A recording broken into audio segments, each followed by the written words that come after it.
जिसका डर था वही हुआ मंडे नाइट रॉ में। सेथ रॉलिंस के पास से चली गई है उनकी world heavyweight championship. Bron Breakker के नखरे कुछ अलग हैं और जे ऊसो को फिर से चैंपियनशिप के लिए match. Okay, hello chatters, my name is Rohit and you are watching Wrestle Chatter.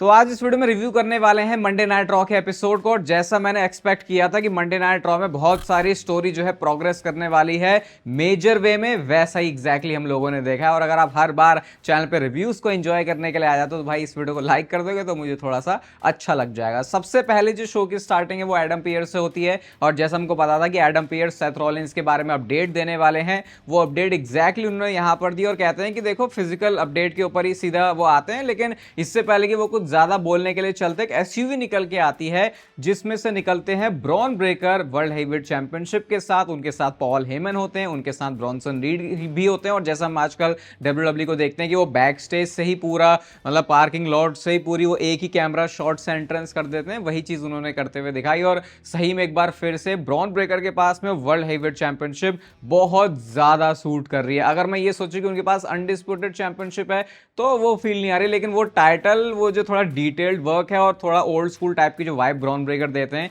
उनके ऊपर वो बहुत अच्छा सूट कर रहा था। अब इसके बाद सीधा आते ही एडम पियर्स जैसे ही वो आते उन्होंने बोलना शुरू कर दिया कि मुझे पता था कि क्राउन जूल के मैच के बाद सेथ रॉलिंस को कुछ प्रॉब्लम है, लेकिन तुम दोनों ने मिलके जो सेथ रॉलिंस के साथ किया है, अब ये एंगल आप देखना डब्ल्यूडब्ल्यू कैसे बिठाने की कोशिश कर रहे हैं कि हाँ सेथ रॉलिंस को प्रॉब्लम तो हुई थी लेकिन तुम दोनों की वजह से मामला बहुत ज्यादा सीरियस हो गया। और एडम पियर्स ने आके बताया फिर कि उन्होंने स्ट्रिप उन्हें करना पड़ा वर्ल्ड हेवीवेट चैंपियनशिप के साथ सेथ रॉलिंस को। उसके लिए सेथ रॉलिंस को मतलब कि सेथ रॉलिंस के पास अब वो चैंपियनशिप नहीं है और वो टाइटल अब वेकेट हो चुका है। तो मतलब ये जो पूरा हमने इतने टाइम से सुना, मेल्जर की तरफ से जो बातें सुनी वो एकदम सच थी। सेथ रॉलिंस को अब जाना ही पड़ेगा सर्जरी के लिए। और उन्होंने बोला कि अब वो जो ब्रेक है वो सेथ रॉलिंस का होता, लेकिन तुम दोनों की वजह से ब्रॉन ब्रेकर और ब्रॉनसन रीड अब वो जो उनका ब्रेक है वो और लंबा हो जाएगा। उसके बाद वो बोलते हैं, वो कहते हैं कि नहीं लेकिन कोई बात नहीं, वो बहुत खुश हो रहे होते हैं वहां पे पूरी पॉल हेमन की टीम, लेकिन वो कहते हैं हम नया जो चैंपियन है उसको क्राउन करेंगे। और बताते हैं कि सीएम पंक के पास राइट है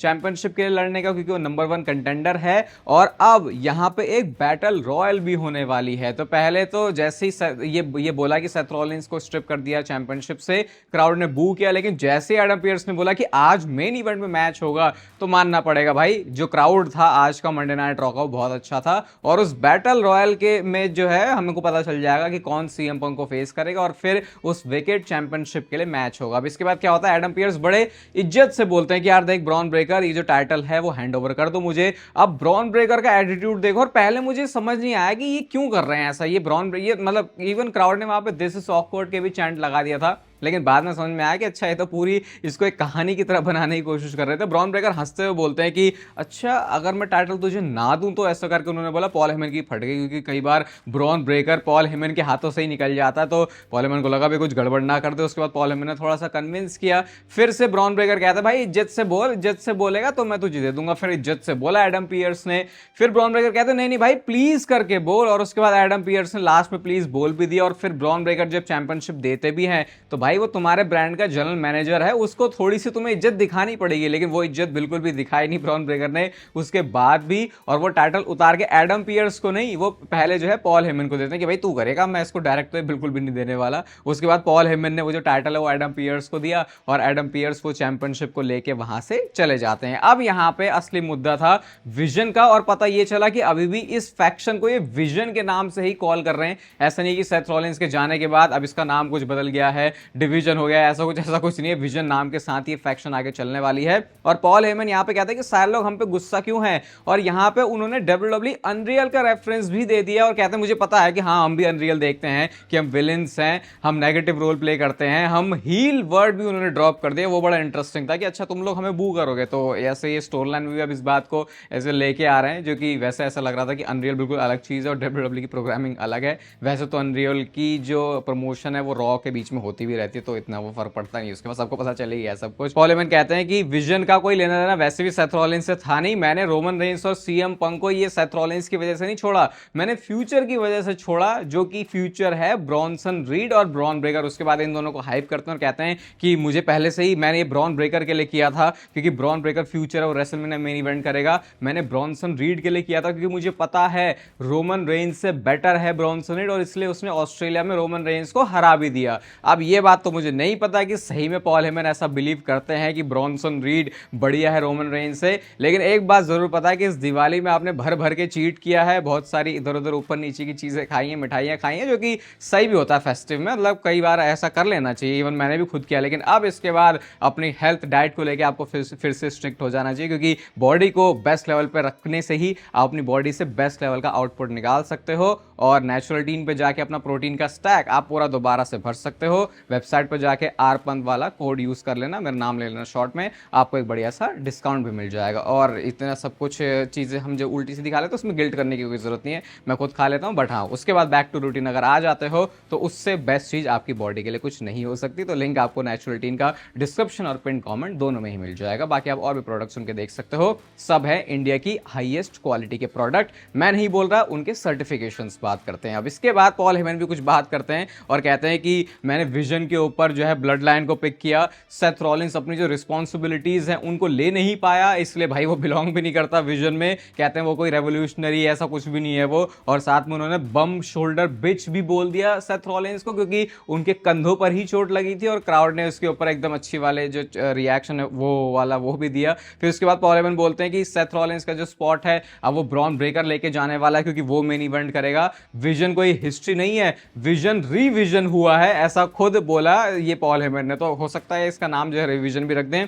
और उसके बाद ऐसा करके वो एक वेलकम देते हैं सारे क्राउड को मंडे नाइट रॉ में। मतलब वो यही दिखाने की कोशिश कर रहे हैं कि ठीक है, जो हिस्ट्री थी वो सेथ रॉलिंस के साथ निकल गई है, अब हम एक नए सिरे से शुरुआत कर रहे हैं विजन की। और अभी आगे इनको और भी चीजें स्टैब्लिश करनी थी, क्योंकि अभी हमको ये पता है कि इस बैटल रॉयल में ब्रॉन्सन रीड और ब्रॉन ब्रेकर भी होने वाला है, लेकिन वो सिर्फ इसी पॉइंट तक था, क्योंकि आगे जाके चीजें चेंज हुई हैं। अब इसके बाद शो पर एक नेक्स्ट मैच आता है और यहां पर भी एक टाइटल चेंज हुआ है। AJ Styles and Dragon Lee versus Judgment Day, यानी कि फिन बैलर और जेडी मैकडोनाल्ड का मैच था। और ये टाइटल्स डिफेंड करते नहीं है, इन्होंने टाइटल्स को डिफेंड किया, वो टाइटल इनके पास से चली भी गई। और बहुत सारे बढ़िया क्लोज फॉल्स इसमें हमने देखे, जैसे फिनोमिनल फोरआर्म के ऊपर वो जो क्लोज फॉल था, कुर्डिग्रास भी मार दिया, मतलब सारे फिनिशर भी दोनों ने हिट कर दिए। उसके बाद भी मून सॉल्ट और कुर्डिग्रास जो उन्होंने मारे थे जेडी मैकडोनाल्ड और फिन बैलर ने, उसके ऊपर भी ड्रैगन ली उड़ते हुए आते और उन्होंने जो है पिन को ब्रेक किया। बट एंड में जाके स्टाइल्स क्लैश के साथ एजे स्टाइल्स ने इस मैच में विक्ट्री ली अपनी टीम के लिए और ड्रैगन ली के साथ वो चैंपियन बन गए हैं।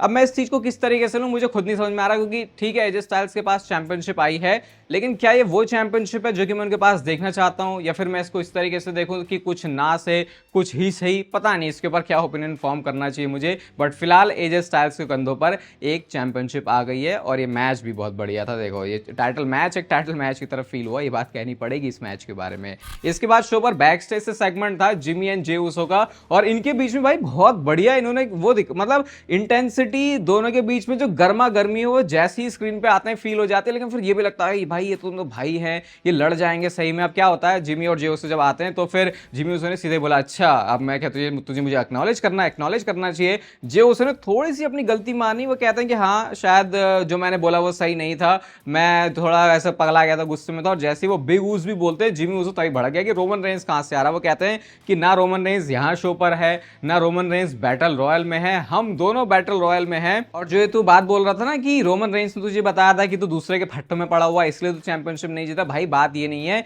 तूने अपने ऊपर बिलीव करना छोड़ दिया है। जे उसो की तरह वर्क नहीं कर रहा, इसीलिए तू टाइटल नहीं जीत पा रहा। जे उसो कहते हैं हाँ भाई लग रहा है कि तू शायद सही है, फिर कहते हैं हो सकता है रोमन भी सही है, फिर भी मतलब जे उसो की जो बुद्धि है वो सही तो नहीं हुई। और कहते हैं जिमी उसो कि भाई जल्दी फिगर आउट कर ले, क्योंकि हम दोनों ही बैटल रॉयल में होने वाले हैं। और कहते हैं मैं किसी का सगा नहीं होने वाला। उन्होंने थोड़ी सी वार्निंग टाइप से भी दे दी जे उसो को कि देख मैं भी बैटल रॉयल में उतर रहा हूं और मेरे को भी जो मैच है उसको जीतना। बट फिलहाल के लिए ये दोनों गुड टर्म्स पे आ गए, वी गुड करके जे उसो ने पूछा, फिर उन्होंने हाथ हक कर लिया, मतलब भाईचारा अपना निभा लिया। तो फिलहाल इन्होंने थोड़ी जो टेंशन दिखा के उसको थोड़ा कूल डाउन दिखाने की कोशिश करी है। बट एंड में जो हुआ शो के उससे पता चल गया किसी भी तरीके से चीजें कूल डाउन नहीं हुई है, जिसके बारे में हम बात करेंगे आगे। बट इसके बाद एक और मैच आता है शो पर इंटरकॉन्टिनेंटल चैंपियनशिप के लिए, डोमिनिक मिस्टीरियो वर्सेस रूसेव के बीच में, क्योंकि रूसेव को यहाँ पे चैंपियनशिप के लिए मौका मिल रहा है और पहले भी उनको स्क्रू वो हो चुके हैं बार बार। तो ये इंटरेस्टिंग था कि क्या यहाँ पे टाइटल चेंज होगा, और अगर नहीं हुआ तो रूसेव को एक किस तरीके से दिखाएंगे। तो भाई डोमिनिक ने अपनी जो चीप डर्टी टैक्टिक्स हैं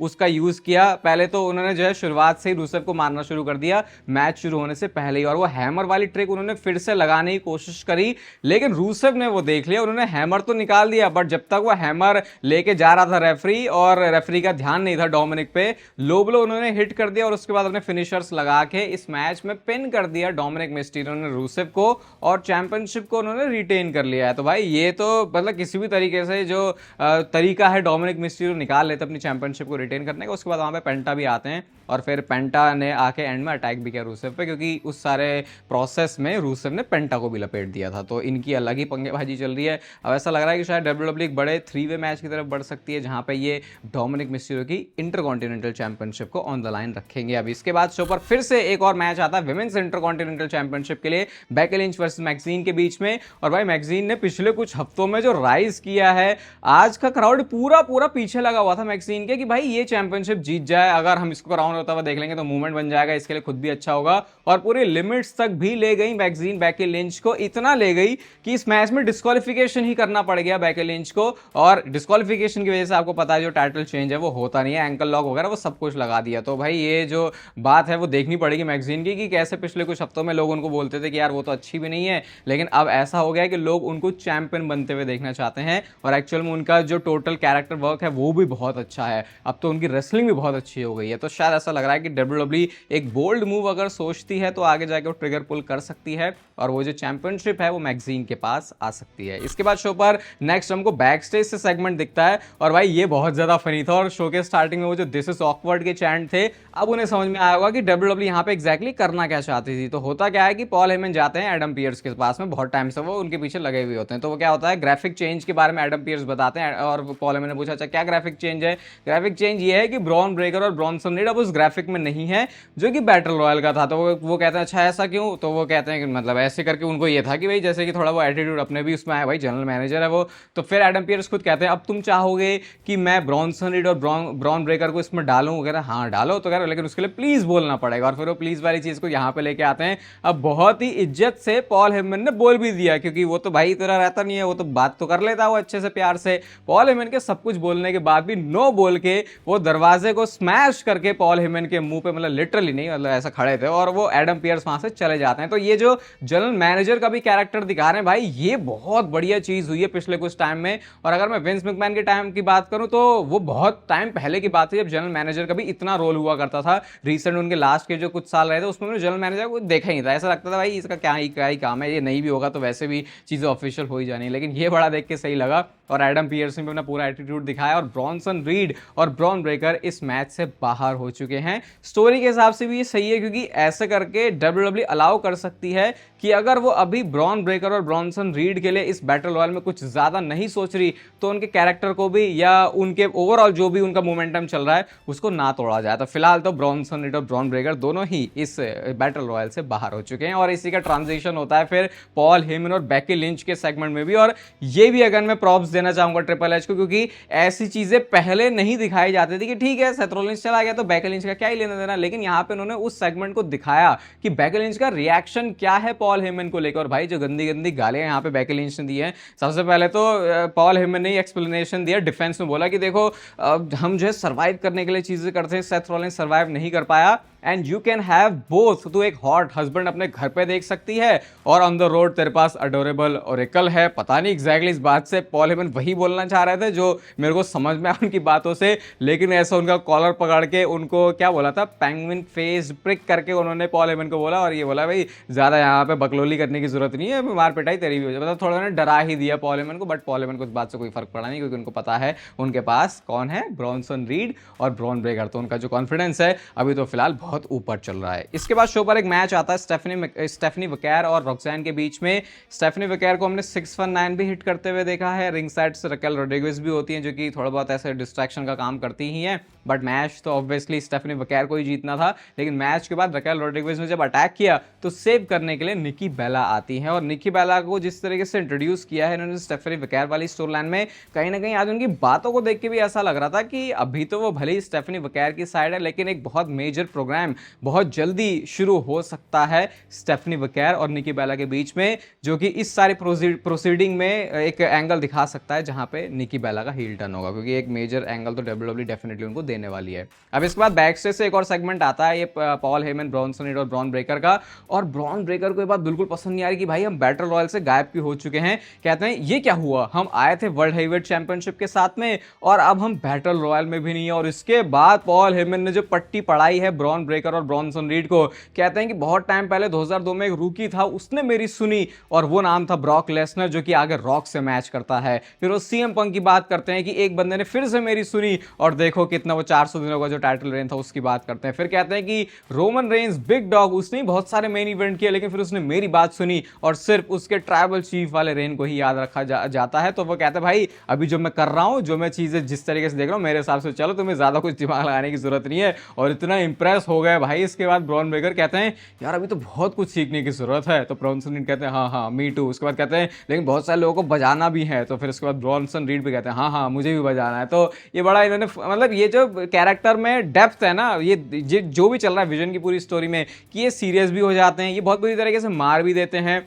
उसके बाद ऐसे अनइंटेंशनली ये फनी भी हो जाते हैं, लेकिन फिर भी इनके कैरेक्टर को भी बचा के रख पाती है डब्ल्यूडब्ल्यूई। तो वो एक बेस्ट चीज लगती है। और ये वही है जो मैं कहता हूं, जब सुपरस्टार बहुत ज्यादा कंफर्टेबल हो जाते हैं जिस भी कैरेक्टर या फिर वो स्टोरी में है, तो ऐसी चीजें हमको देखने को मिलती हैं। और इसके बाद आता है शो का मेन इवेंट, जहां पे बहुत सारे सुपरस्टार्स डब्ल्यूडब्ल्यूई ने डाल दिए थे इस बैटल रॉयल के लिए। जो भी जीतेगा वो सीएम पंक को फेस करेगा एसएनएमई में, और ये मैच होगा विकेट वाली वर्ल्ड हेवीवेट चैंपियनशिप के लिए। शुरू में हमने देखा कि रूसेव ने अकीरा टोजावा ओटिस को एलिमिनेट कर दिया, डोमिनिक ने पेंटा और रूसेव दोनों को ही एलिमिनेट कर दिया। तो अगेन यहां से हिंट मिल रहा है कि शायद ये स्टोरी चलाने वाले हैं इंटरकॉन्टिनेंटल चैंपियनशिप के लिए। ऊसोस का हमने टीम वर्क तो यहां पे देखा, 1D फिनिशर भी उन्होंने हिट किया। और लास्ट में जो 5 बंदे बचते हैं वो थे ऊसोस, उसके बाद LA Knight, Dominik Mysterio and AJ Styles. Jimmy Uso ने पूरे मैच में जे ऊसो की मदद करी है, लेकिन एक पॉइंट पे ये क्या हो गया भाई, जिमी ऊसो और एले नाइट लगे पड़े थे, टंगे पड़े थे, और जे ऊसो ने दोनों को ही एक साथ एलिमिनेट कर दिया भाई। और जिमी ऊसो पूरे डिसबिलीफ में है कि मेरे भाई ने मेरे साथ क्या कर दिया, अभी तो बातें की थी, मैं तो उसको बचा रहा था,